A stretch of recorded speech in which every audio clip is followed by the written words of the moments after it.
ഭഗവദ്ഗീത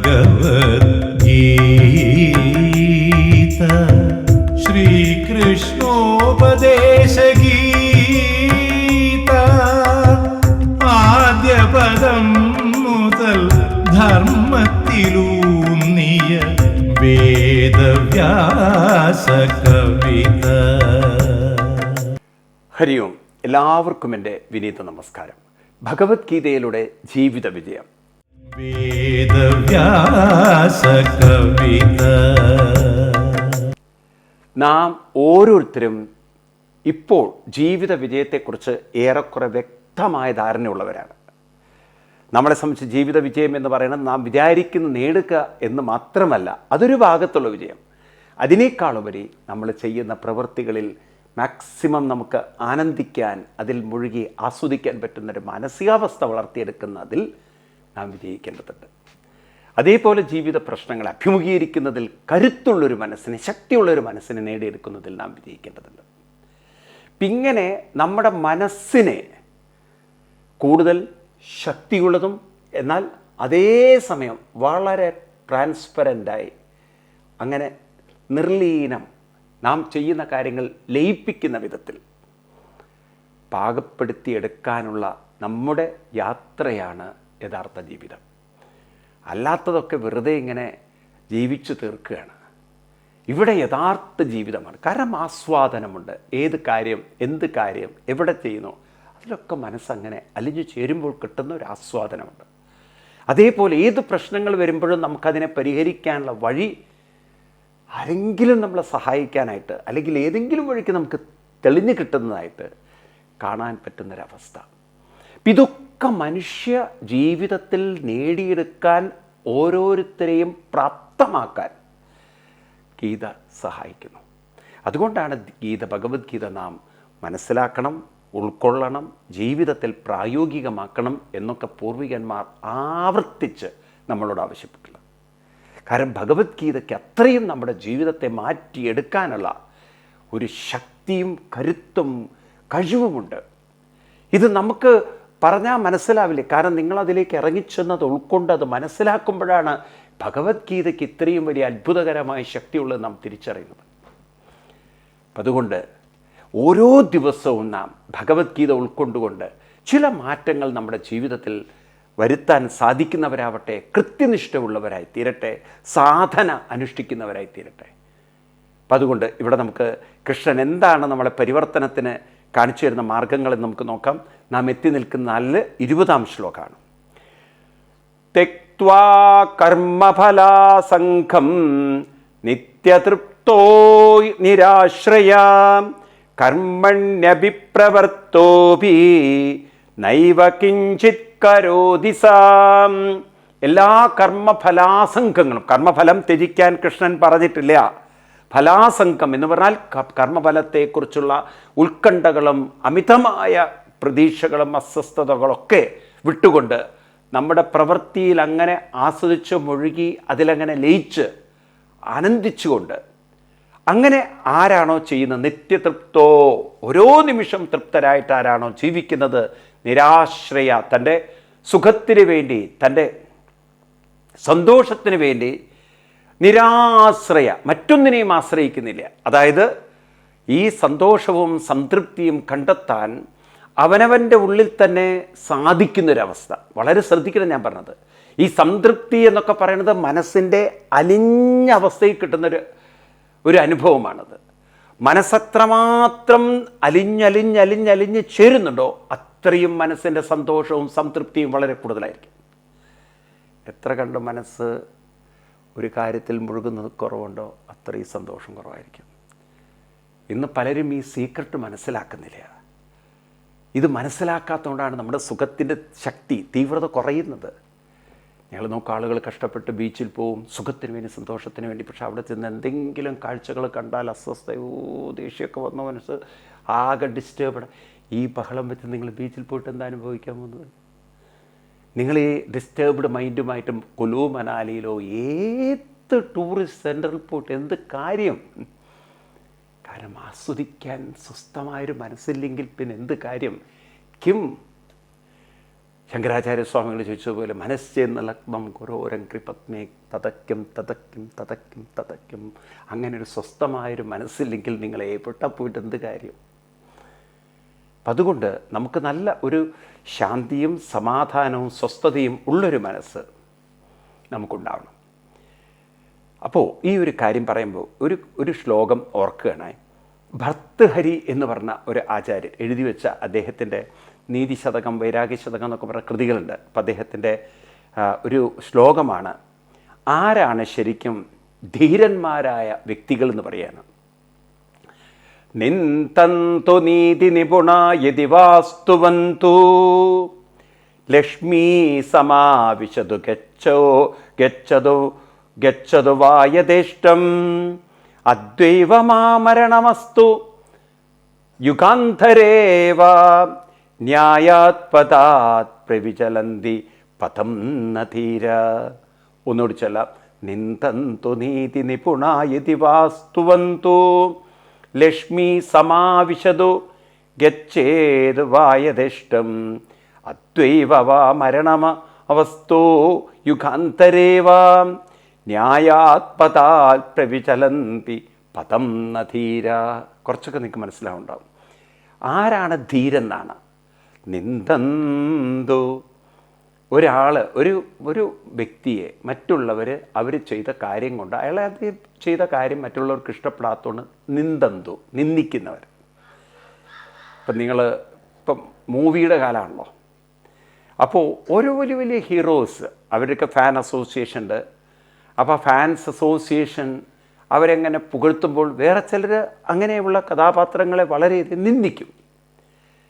കാരണം അവർക്ക് ഉൾക്കൊള്ളാൻ പറ്റില്ല. അവരുടെ ഇഷ്ടം വേറെ ചില ആളുകളോടായിരിക്കും.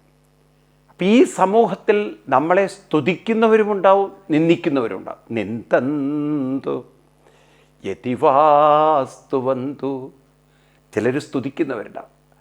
അതേപോലെ തന്നെ ലക്ഷ്മീ സമാവിശതു, ചില സമയത്ത് നാം പ്രതീക്ഷിക്കുന്നതിലപ്പുറത്ത് നമുക്ക് ഐശ്വര്യവും സമ്പത്തും ഒക്കെ വന്നു ചേർന്നുണ്ടാവും.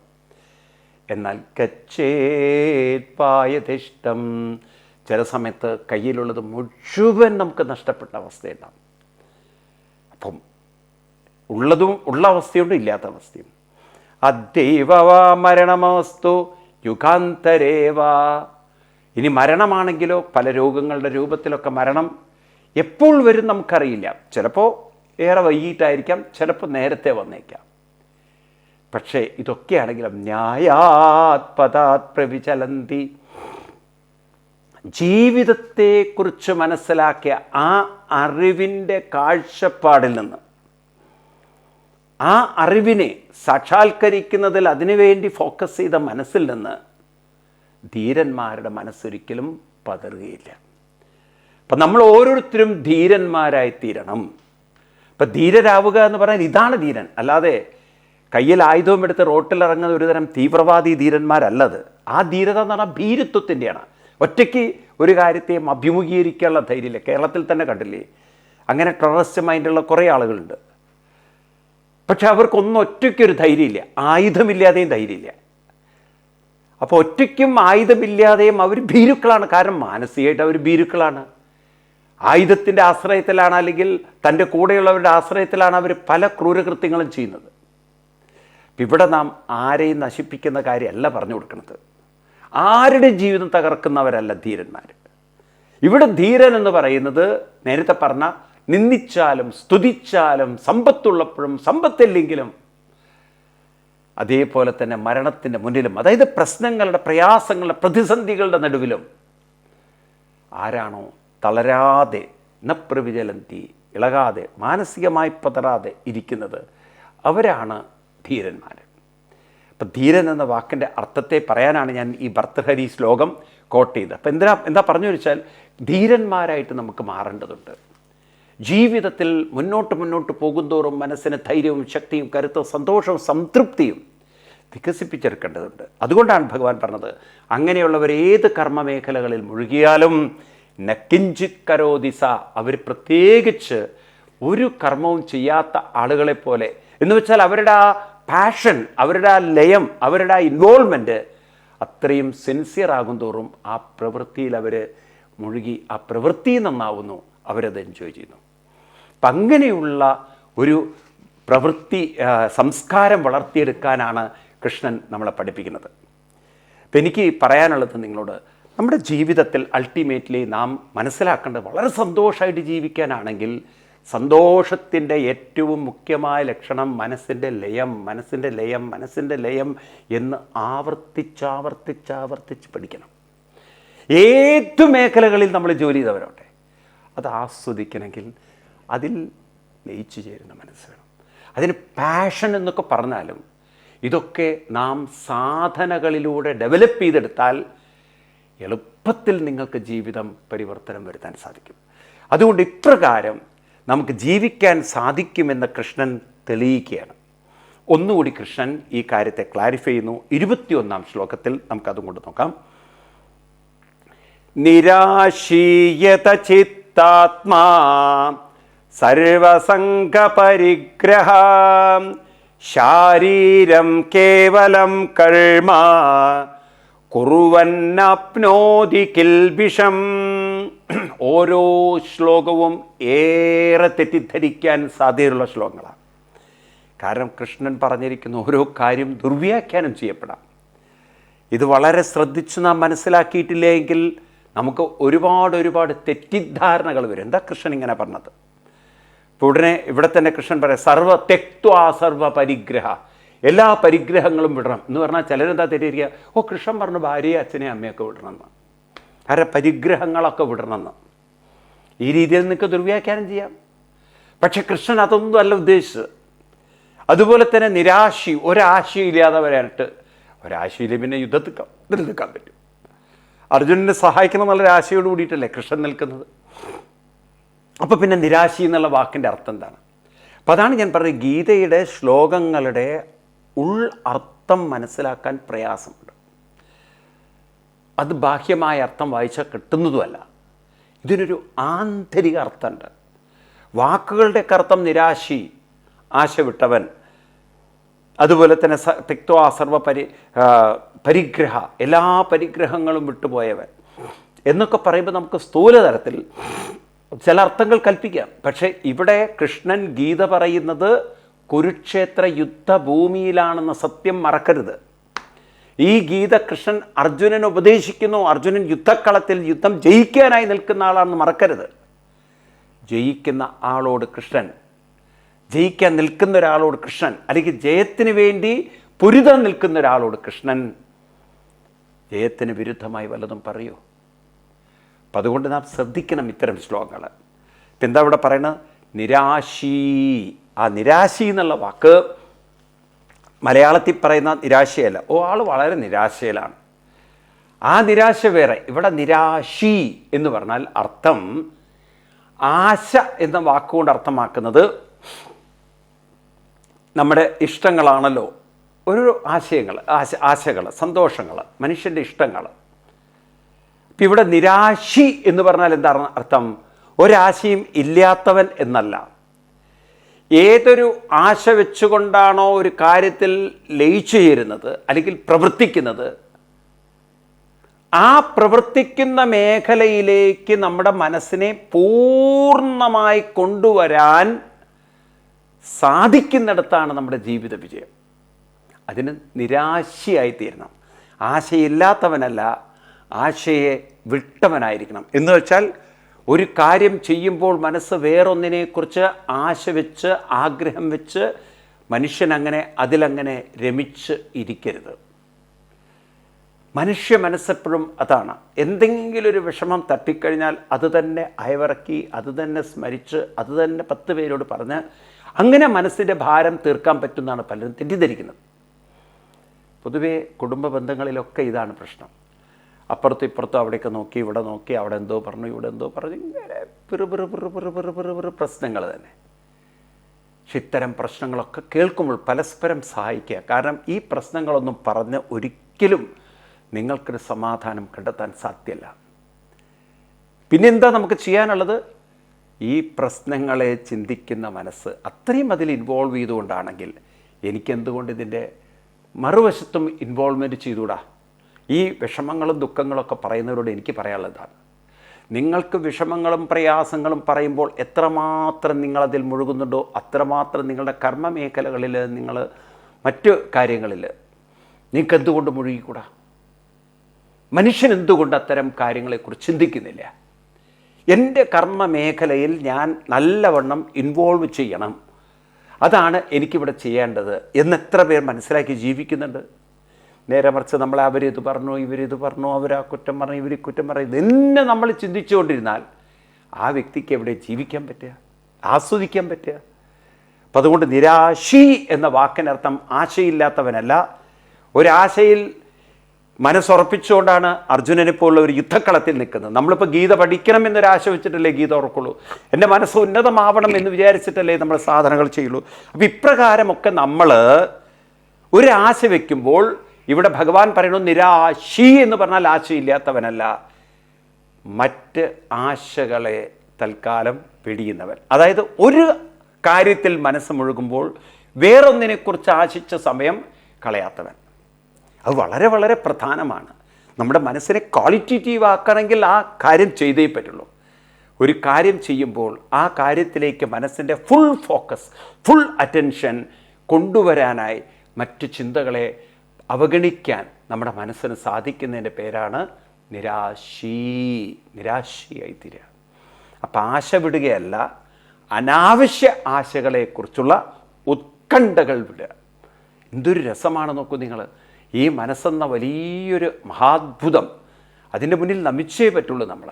കാരണം ഈ മനസ്സാണ് നമ്മളെ പലയിടത്തേക്കും ആടി ഉലയിപ്പിക്കുന്നത്, പ്രയാസങ്ങളുടെ നടുക്കളത്തിലൂടെ കൊണ്ടുപോകുന്നത്. പക്ഷെ അതില്ലാതെ നമുക്ക് ജീവിക്കാനും പറ്റില്ല.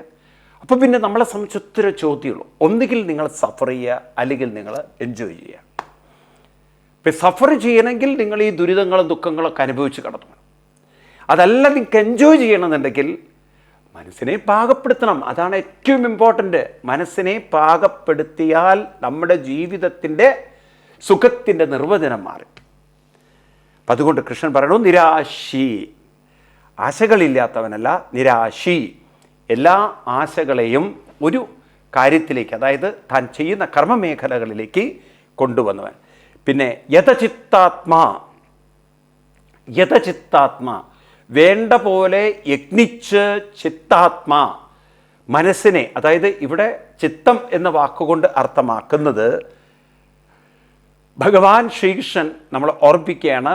മനസ്സ്, ബുദ്ധി, ചിത്തം, അഹങ്കാരം എന്നൊരു വാക്ക് നമ്മുടെ മനസ്സിനെ സംബന്ധിച്ചുണ്ട്.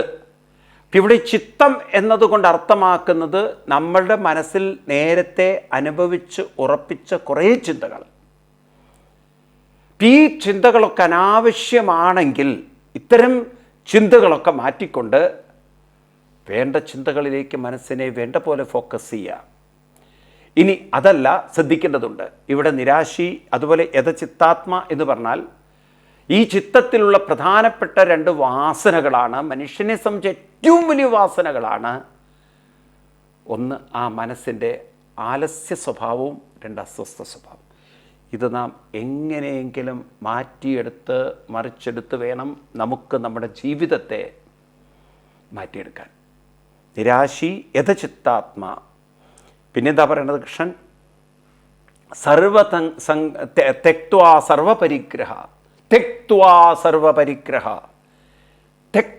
സർവപരിഗ്രഹ, എല്ലാ പരിഗ്രഹങ്ങളും, അതായത് അവനവൻ്റെ ജീവിതത്തിൽ ആർജിച്ചിരിക്കുന്നതെല്ലാം തെക്ത്വ. ഇതാരെങ്കിലും ചെയ്യോ? അവനവൻ്റെ ജീവിതത്തിൽ കളക്ട് ചെയ്തിരിക്കുന്നതൊക്കെ അല്ലെങ്കിൽ ഗ്രഹിച്ചിരിക്കുന്നതൊക്കെ അവരവർ ത്യജിക്കണം, കർമ്മഫലാസംക എന്നൊക്കെ പറഞ്ഞു കഴിഞ്ഞാൽ വല്ലവരും കൂട്ടാക്കും അതിനെ. ഞാൻ സമ്പാദിച്ചൊക്കെ ഞാൻ ഒഴിവാക്കണം എന്ന് പറഞ്ഞത്. അതുകൊണ്ട് കൃഷ്ണനെല്ലാം ഉപേക്ഷിക്കാനല്ല പറഞ്ഞത്. ഈ വാക്കുകളൊക്കെ നിങ്ങൾ നോക്കുക.